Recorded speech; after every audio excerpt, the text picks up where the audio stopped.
नमस्कार स्टूडेंट्स, मैं doctor Alka Pareek, associate professor home science, government girls college Sikandra Dausa, आप सभी का बीए पार्ट सेकंड की होम साइंस की क्लास में एक बार फिर से स्वागत करती हूँ।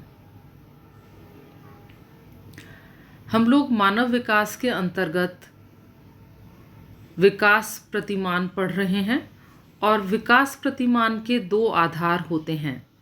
पहला वंशानुक्रम, जिसे अंग्रेजी में हेरिडिटी कहते हैं, और दूसरा एनवायरनमेंट यानी वातावरण।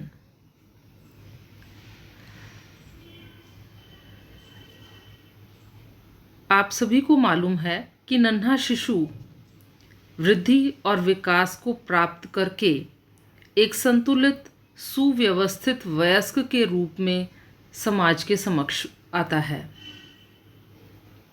वृद्धि और विकास के इस निरंतर क्रम की परिणति वृद्धावस्था और अंत में मृत्यु होती है। मानव का विकास कभी भी स्थिर नहीं होता, गतिशीलता ही उसका आधार है। प्रत्येक शिशु अपने व्यवहार में दूसरे शिशु से भिन्न होता है। विकास क्रम में वयस्क मानव भी दूसरे मानव से भिन्न होता है और इन भिन्नताओं का कारण होता है आनुवांशिकता और दूसरा वातावरण, जो कि जैविकीय वातावरण भी हो सकता है।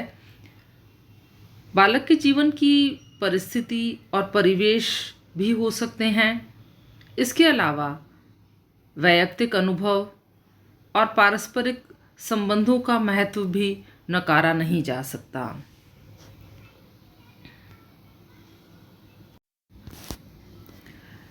Heredity and environment interact to produce individual differences in development. इसका अर्थ हुआ वंशानुक्रम और वातावरण दोनों ही बालक के विकास के लिए आवश्यक हैं। वंशानुक्रम से बालक गुण ग्रहण करता है और वातावरण उन गुणों को विकसित करने का अवसर प्रदान करता है। बालक का सर्वांगीण विकास दोनों के बिना ही संभव नहीं है और इसके लिए दोनों का उत्तम होना आवश्यक है। इसे हम धरती और बीज के उदाहरण से समझ सकते हैं। अच्छी पैदावार के लिए अच्छी धरती और अच्छा बीज दोनों का होना अत्यंत आवश्यक है। दोनों में से अगर एक भी उत्तम नहीं होगा तो पैदावार अच्छी नहीं होगी। और इसी तरह से वंशानुक्रम और वातावरण हैं। कुछ मनोवैज्ञानिक वंशानुक्रम को अधिक महत्वपूर्ण मानते हैं, जबकि कुछ वातावरण के समर्थक हैं। गॉल्टन, पियर्सन, फ्रीमैन, हॉल्जिंगर आदि वंशानुक्रम के समर्थक हैं। गॉल्टन ने कुछ जुड़वां बच्चों का अध्ययन करके यह ज्ञात किया कि जुड़वां बच्चों को अगर अलग अलग रखा जाए तो भी उनकी शारीरिक विशेषताएं एक जैसी ही होती हैं। इसी प्रकार गोडार्ड ने कालिकाक नामक व्यक्ति का अध्ययन किया। कालिकाक ने 2 स्त्रियों से विवाह किया था और एक उनमें से अच्छे चरित्र की थी और दूसरे अच्छे चरित्र की नहीं थी। तो यानी वातावरण जो है वो हमें किस तरह के वातावरण में अगर रहते हैं, अगर बुरे चरित्र वाले व्यक्ति के साथ में रहते हैं तो बुराइयां आती हैं। तो इस तरह से बच्चों को वातावरण दे करके और हम उसको परिवर्तित कर सकते हैं। इसी तरह से अगर हेरिडिटी अच्छी ना हो तो अच्छा वातावरण दे करके बच्चे के अंदर अच्छे गुणों का विकास किया जा सकता है।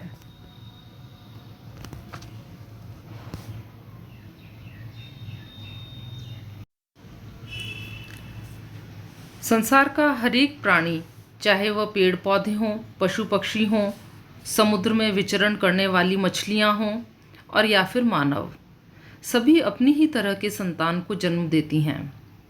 समान से समान की उत्पत्ति प्रकृति का नियम है। संतान की शक्ल सूरत, चेहरे की आकृति, त्वचा का रंग, कदकाठी अपनी माता अथवा पिता से काफ़ी हद तक मिलते हैं। दूसरी संतान का आधा भाग माता से और आधा भाग पिता से मिलता है, और तीसरी संतान का हो सकता है कि माता और पिता से कुछ भी नहीं मिलता। अर्थात एक ही माता पिता से उत्पन्न संतानों में भी विभिन्नता होती है। अब प्रश्न यह उठता है कि इन समानताओं और विभिन्नताओं के क्या कारण हैं।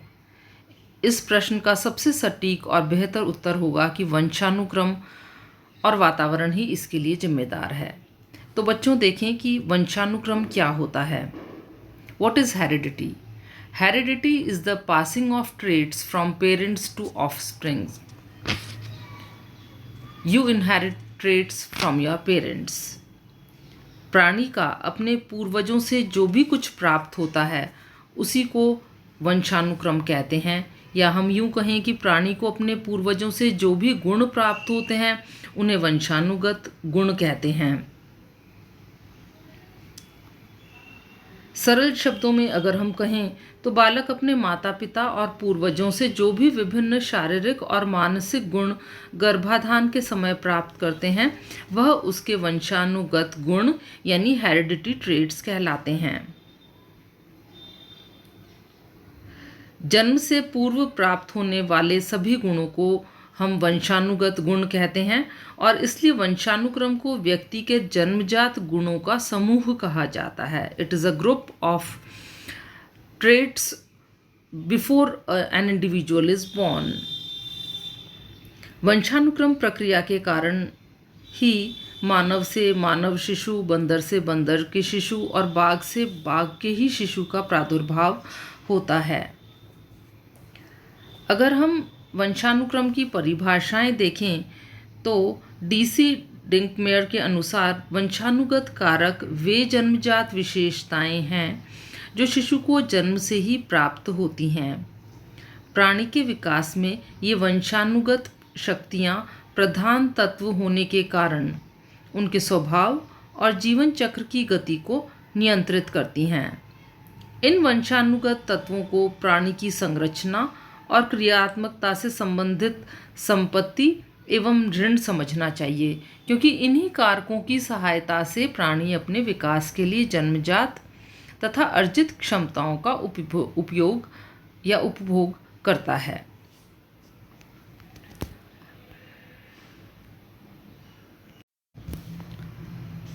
वुडवर्थ और मार्विक्स के अनुसार वंशानुक्रम में वे सभी कारक निहित होते हैं जो व्यक्ति के जीवन की शुरुआत के समय से ही उपस्थित होते हैं, जन्म के समय नहीं। अब प्रश्न उठता है, व्हाट आर ट्रेट्स? ट्रेट्स या वंशानुक्रम गुण किसे कहते हैं?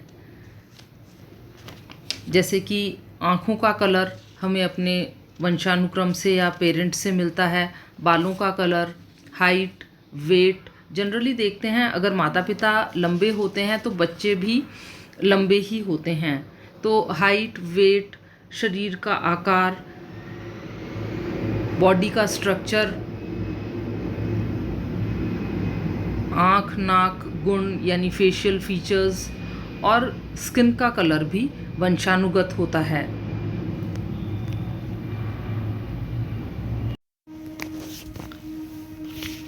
वंशानुक्रम के वाहक जीन्स होते हैं। ये जीन्स क्रोमोसोम्स में उपस्थित होते हैं। जीन्स ही ये निर्धारित करते हैं कि बालक का रंग, रूप, मुखाकृति, बुद्धि, चातुर्य आदि किस प्रकार का होगा।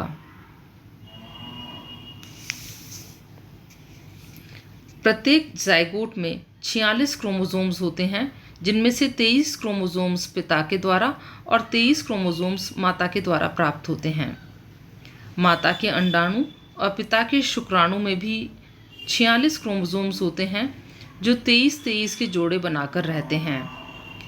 इन 23 क्रोमोसोम्स में से एक जोड़े क्रोमोसोम्स सेक्सुअल क्रोमोसोम्स होते हैं और 23 जोड़े आलिंगी क्रोमोसोम्स होते हैं। यदि माता से और पिता से XX क्रोमोसोम का संयोग होता है तो लड़की का जन्म होता है, और जबकि XY का संयोग होने पर एक लड़के का जन्म होता है। इस तरह से heredity includes all the traits from blood relatives that are pass down to a child. हमारे ब्लड रिलेटिव्स जैसे नाना नानी, दादा दादी से भी जो ट्रेट्स हैं वो हमें प्राप्त हो सकते हैं। Heredity is passed down through the genes के द्वारा ये प्राप्त होती है, और ये हम कंट्रोल नहीं कर सकते कि किस तरह से करैक्टर्स होंगे। तो ये टोटली वंशानुगत होता है कि हमारे बालों का रंग कैसा होगा, हाइट कैसी होगी, आँखों का रंग क्या होगा, स्किन का कलर क्या होगा। All this is determined by our heredity. अब हम बात करते हैं एनवायरनमेंट की, यानी वातावरण की। व्यक्ति के चारों ओर जो भी कुछ बाहरी शक्तियाँ विद्यमान है वही उसका वातावरण कहलाता है। वातावरण के अंतर्गत सभी बाह्य शक्तियाँ, प्रभाव, परिस्थितियाँ सम्मिलित हैं जो कि जन्म के बाद व्यक्ति को शारीरिक, मानसिक, बौद्धिक, नैतिक, चारित्रिक, सामाजिक आदि विकास को प्रत्यक्ष या अप्रत्यक्ष रूप से प्रभावित करती है। सरल शब्दों में व्यक्ति के चारों तरफ जो भी कुछ विद्यमान है वही उसका वातावरण है। वातावरण को पर्यावरण या एनवायरनमेंट भी कहते हैं। पर्यावरण दो शब्दों से मिलकर बना है, परि प्लस आवरण। परि का अर्थ है बाहरी या चारों ओर, और आवरण का अर्थ है ढकना। अतः वे सभी वस्तुएं जिनसे व्यक्ति चारों ओर से घिरा हुआ होता है वह उसका वातावरण कहलाता है। वातावरण के अंतर्गत सभी भौतिक और अभौतिक वस्तुएं सम्मिलित होती हैं जो बालक के विकास में महत्वपूर्ण प्रभाव डालती हैं। इसलिए हम ये कह सकते हैं कि बालक के विकास में वातावरण एक बहुत ही महत्वपूर्ण भूमिका निभाता है।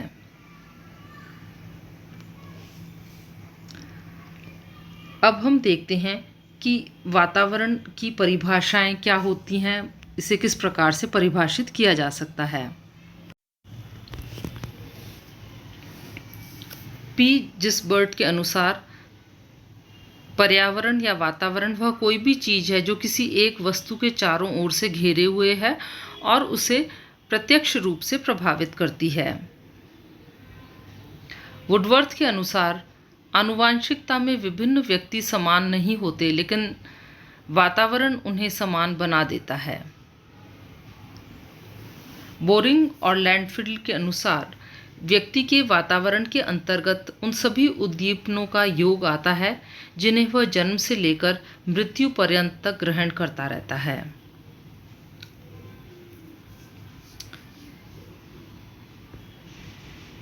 एनवायरनमेंट को हम दो तरह से समझ सकते हैं, नेचर एंड नर्चर।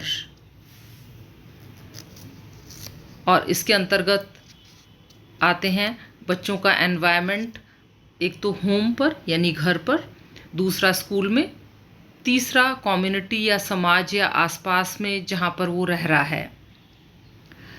कुछ लोग इसे नर्चर कहते हैं, यानी जो भी अनुभव बच्चे के घर पर, स्कूल में और समुदाय में जो भी वो अनुभव कर रहा है या जो अनुभव वह ले रहा है वो उसमें समाहित होते चलते हैं और वो उसकी पर्सनालिटी को डिटरमाइन करते हैं। ये वातावरण या तो बच्चे को इम्प्रूव कर सकता है, बेहतर बना सकता है, या फिर बच्चे का जेनेटिक ब्लूप्रिंट को खराब भी कर सकता है। वातावरण के अंतर्गत निम्नांकित प्रकार होते हैं। भौतिक वातावरण यानी फिजिकल एनवायरनमेंट, इसके अंतर्गत वे सभी चीज़ें आती हैं जिन्हें देखा और स्पर्श किया जा सकता है। हमारा पर्यावरण भौतिक वस्तुओं के अंतर्गत ही आता है जिसके चारों ओर हम घिरे हुए हैं, जैसे कि जल, हमारे भोजन, स्वच्छता, मनोरंजन, आसपास की जलवायु। दूसरा होता है मनोवैज्ञानिक वातावरण यानी साइकोलॉजिकल एनवायरनमेंट। इसके अंतर्गत वे सभी मनोवैज्ञानिक दशाएं और परिस्थितियां आती हैं जो कि व्यक्ति के मानसिक दशा और उसके सोच को अनुकूल या प्रतिकूल बनाती हैं। मनोवैज्ञानिक वातावरण अनुकूल रहने पर व्यक्ति को कार्य करने में आनंद आता है, वह रुचि लेकर पूरे मन से कार्य करता है और उसे सफलता मिलती है। इससे उसका मानसिक, बौद्धिक और नैतिक क्षमता का विकास होता है और सदैव ही वह संतुष्ट नजर आता है और प्रगति करता है और समाज और देश की प्रगति को भी आगे ले जाता है प्रगति के पथ पर। ठीक इसके विपरीत यानी मनोवैज्ञानिक वातावरण अगर प्रतिकूल हो तो व्यक्ति का मन उदास, निराश और खिन्न रहने लगता है और वह चाहकर भी कार्यों को ठीक प्रकार से नहीं कर पाता। फलतः असफलता ही उसके हाथ लगती है। वह हमेशा संदेह के घेरे में घिरा रहता है। अशांति और चिड़चिड़ापन उसके स्वभाव में आ जाता है और वह जल्दी ही शारीरिक और मानसिक रूप से थक जाता है।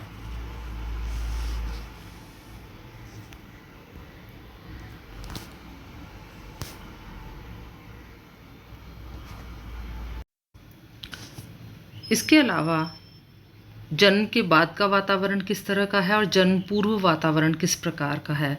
अगर जन्म से पहले बालक अंडरवेट है, कमज़ोर है, ठीक प्रकार का न्यूट्रिशन माता को नहीं मिल रहा या मदर फ्रस्ट्रेटेड रहती है, परेशान रहती है, तब भी बालक के ऊपर असर पड़ता है। और अगर जन्म के बाद में अगर बच्चे को ठीक वातावरण नहीं मिल पाता है, स्वच्छ जलवायु नहीं मिल पाती, पढ़ने लिखने का अवसर नहीं दिया जाता, तो भी बालक के विकास के ऊपर प्रभाव पड़ता है।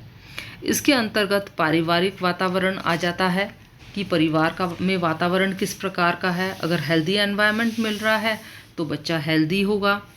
अगर परिवार की सामाजिक आर्थिक दशा अच्छी है तो बालक को अच्छी पढ़ाई मिलेगी, स्कूल में भी, कॉलेज में भी, और बच्चा कॉन्फिडेंस से आगे बढ़ेगा।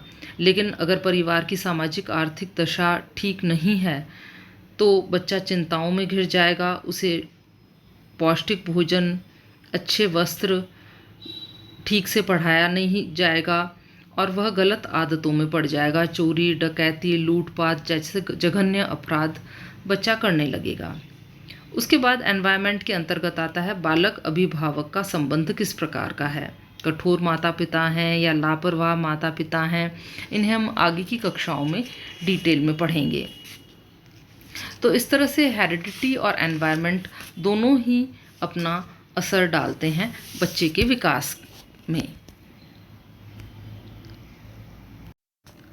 तो बच्चों, आज हमने मानव विकास की कक्षा के अंदर हेरिडिटी और एनवायरनमेंट का असर कैसे बच्चे के ऊपर पड़ता है, किस तरह से यह किसी भी बच्चे की पर्सनालिटी को अफेक्ट करते हैं, इसका अध्ययन किया।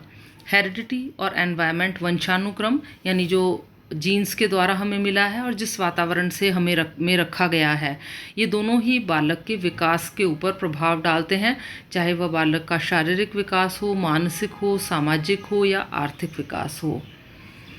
तो आज के लिए इतना ही। अगली कक्षा में हम बालक के शारीरिक विकास का अध्ययन करेंगे। Physical development of a child, कौन कौन से ऐसे कारक हैं जो बालक के शारीरिक विकास को प्रभावित करते हैं और बच्चे का शारीरिक विकास को किस प्रकार से बढ़ाया जा सकता है या एनहांस किया जा सकता है या इम्प्रूव किया जा सकता है और बच्चे को कुपोषण से बचाया जा सकता है। इसका अध्ययन हम अपनी अगली कक्षा में करेंगे। आज के लिए इतना ही। Thank you.